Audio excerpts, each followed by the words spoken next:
Okay, homework review, page 27, 35, and 47. So this homework for Mr. Garrigus is due on May 7th. Simplify using the laws of exponents. This is the product property. We have a base number of -6. So we add the exponents. Our answer, -6 to the 7th power. It's plenty fine to leave it at that stage because this number is extremely large. Let's do a quick reminder of how you push this into the calculator. That would be parentheses. Then what they call the caret or the hat button. After you type in -6, so we're using the negative button. 6, close the parentheses. Then you push this button. And 7, which was our final answer. And you'll see how large the number is. -279,936. So it's a very large number. We can leave it like this. Okay, we can multiply the coefficients here. -4 times 6 is -24. And then since the base numbers are the same, you add the exponents. Okay. For division, it's the opposite of multiplication, so we're going to subtract the exponents. We get 8 as the base number, 15 minus 13, 8 squared, or this one is small enough that you can evaluate. So we repeat this process again. So we could go ahead with the coefficients. We have 16 divided by 8 is 2.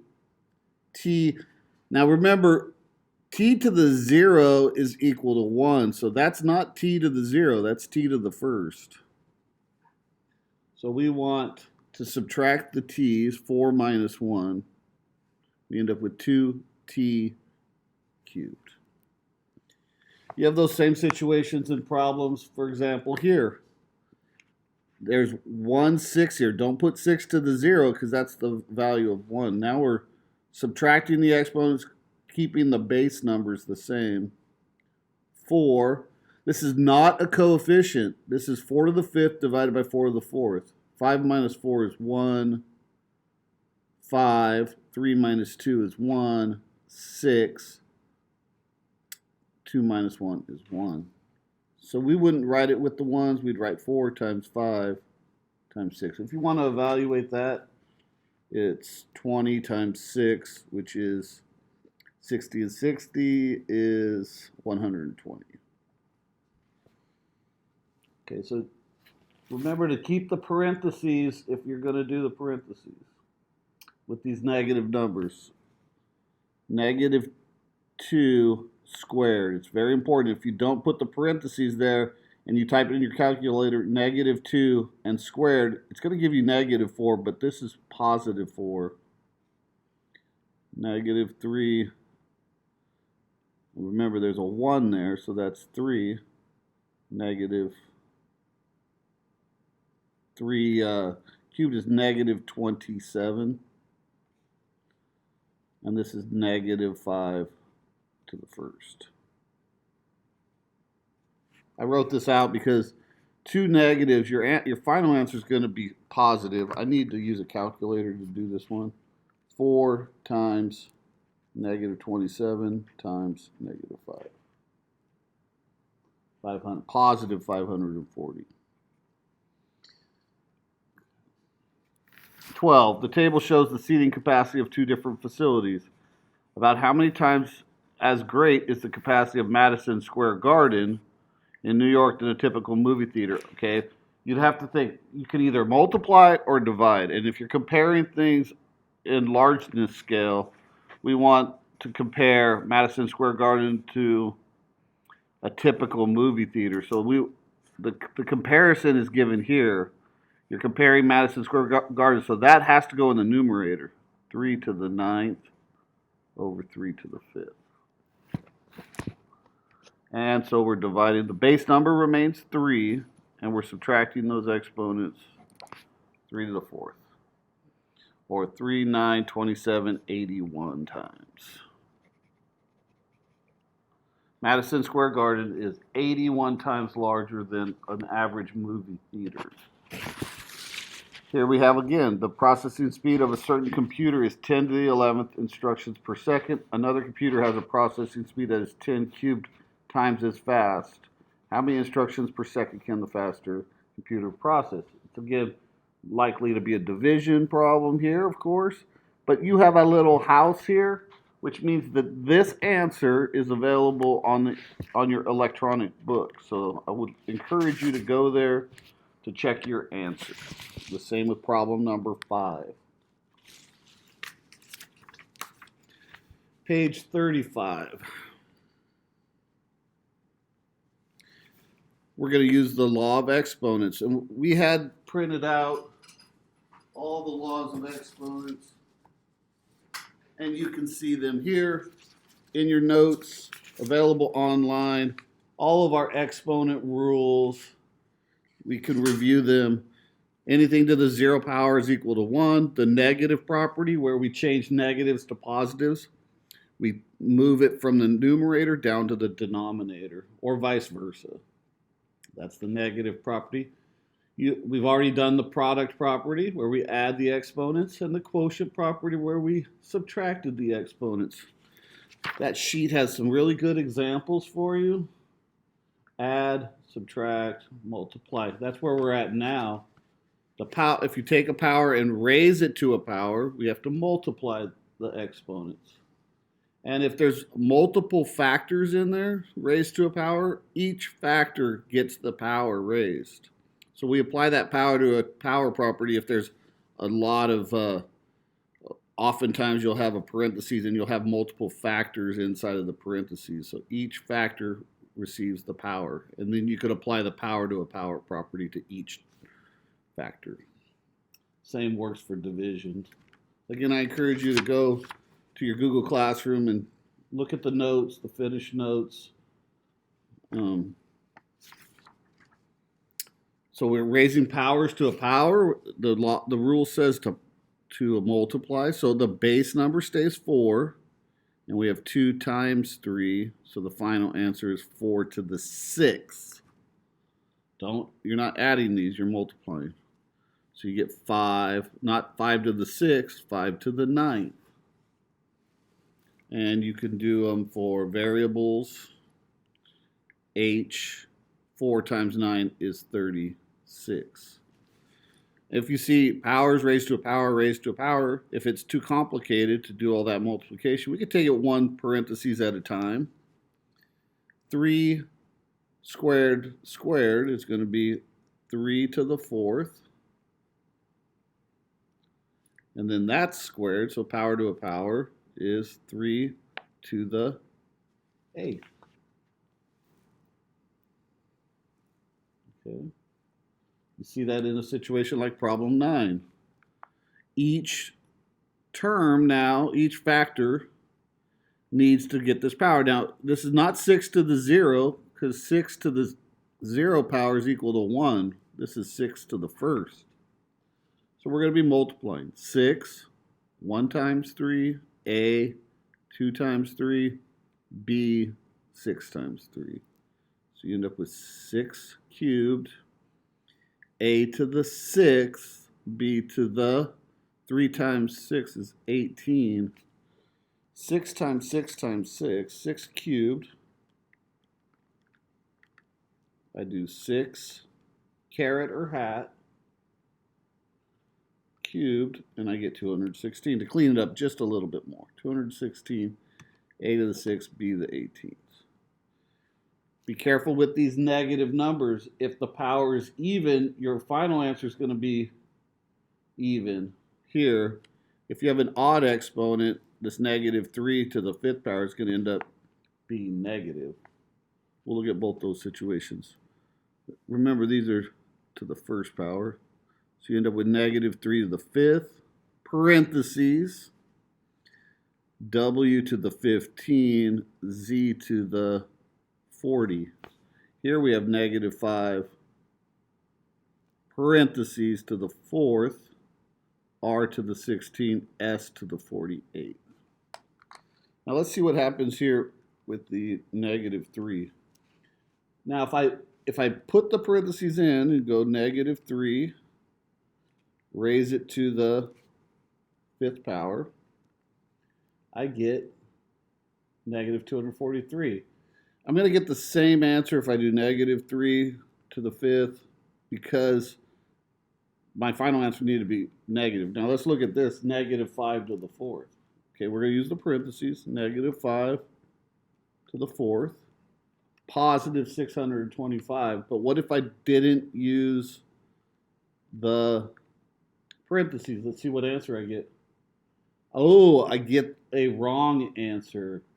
The reason why is it's treating that negative sign as a -1 multiplying times 5.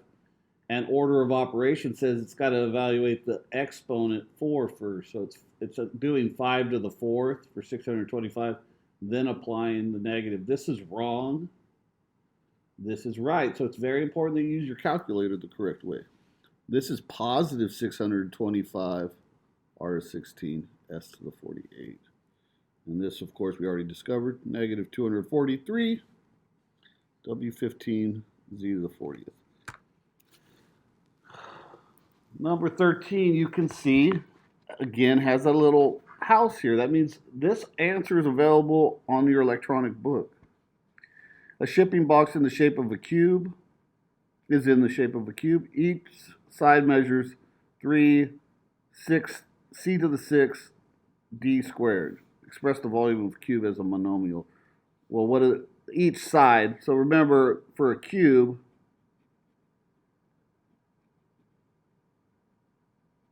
it's side times side times side, or the volume is side cubed.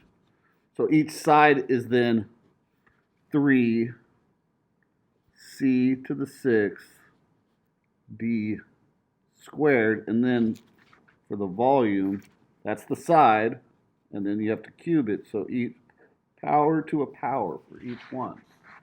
They have a nice drawing of something similar on problem 14 here. So you still need to evaluate 13 here for the final answer. Here they give you, again, the planner is in the shape of a cube. And they only give you one dimension, but we know that the sides are exactly the same. So this side is 3w to the 4th, and this side is 3w to the 4th. So we do it similar to this problem, where the volume equals, we put this in, volume is side cubed, and what is each side? 3w to the 4th. So you need to evaluate that. And they try to give you some more complicated problems. You can see that 17 also has a house on it, which means it's available to you. So let's look at 16 possibly. Check out 16. Now this is a fraction, but each fraction is being squared. So you get 3 squared over 5 squared.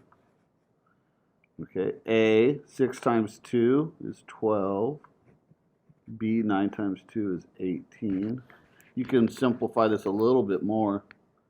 We know that 3 squared is 9. 5 squared is 25. A to 12, B to the 18. I don't want to do any more simplification than that. That's a number that is going to be a terminating decimal, but this is the neatest, tightest that you can make it. Here, power to a power.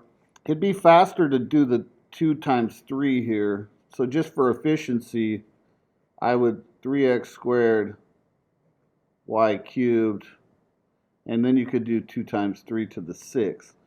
Now, if we officially are following order of operations properly, I could have done it the other way, where I evaluate this squared first. I could do 3 squared x to the 4th, y to the 6th, and then cube all that. But I'm going to get the same exact answer. I'm going to get the 3 to the 6th, x to the 12th, y to the 18th. That gives me the same. It's got to, if you apply the rules correctly, you're always going to get the same exact answer. And finally, page 47. Write each expression as a positive, with a positive, using a positive exponent. So how do we get this to be positive? We push it from the numerator to the denominator, or another way to say it is it's the reciprocal. You take the reciprocal and you could change the sign to positive. So this is over 1, of course. Your final answer is 1 over 7 to the 10th. Okay. Now, interesting here, two negative. Now this is different. This is a negative to so the base number is not going to change. It's got to stay -5. When you taking it from the numerator to the denominator, that changes the sign, but only of the exponent. The exponent changes, but not the base number. Is the same. We've expressed that a lot. The base number stays the same, so that's why it's still -5. The exponent changes from negative to positive when you push it into the denominator. This is a simple one. 1 over w to the 13th. And write each fraction as an I'm off the picture there. Sorry about that. Write each fraction as an expression using a negative exponent other than -1. Okay, well, again, we're taking it from the denominator. We're going to move it up to the numerator. We get 12 to the -4. What happens to the base number here? And then when I move it, what happens to the base number? That's right, the base number stays the same. And then the exponent is -7.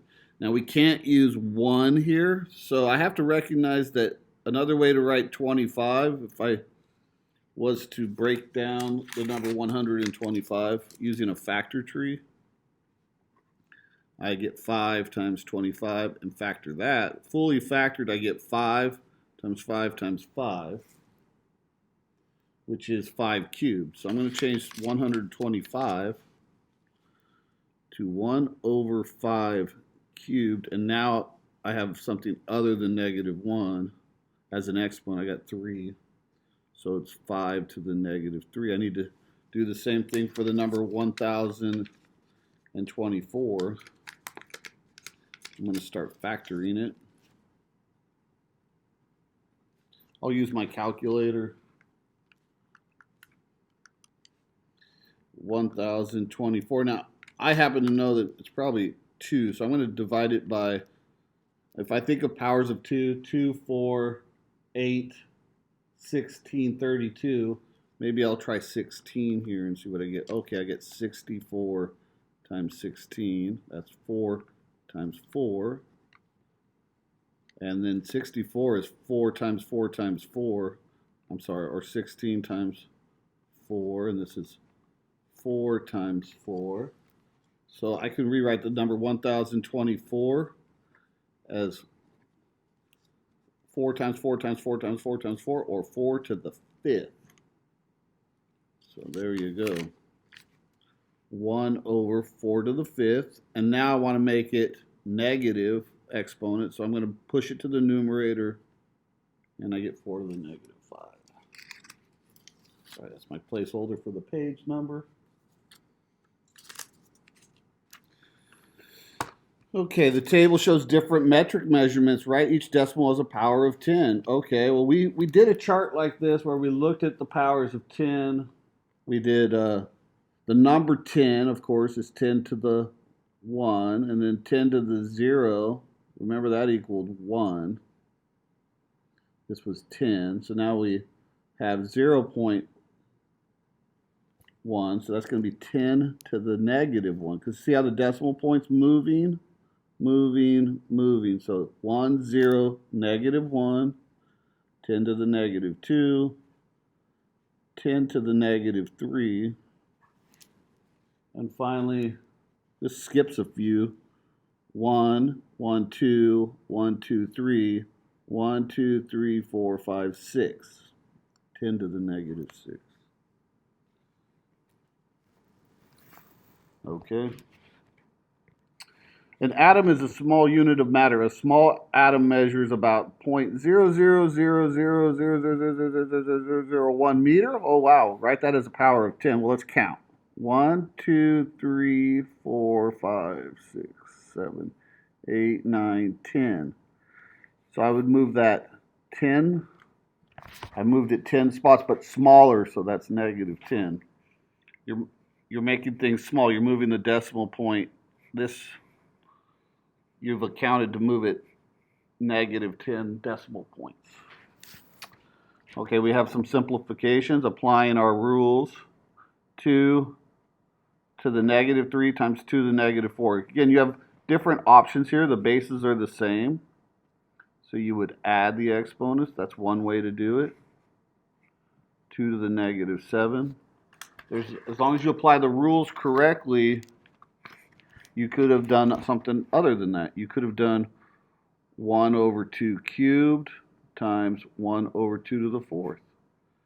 And now that would be 1 over 2 cubed times 2 to the 4th.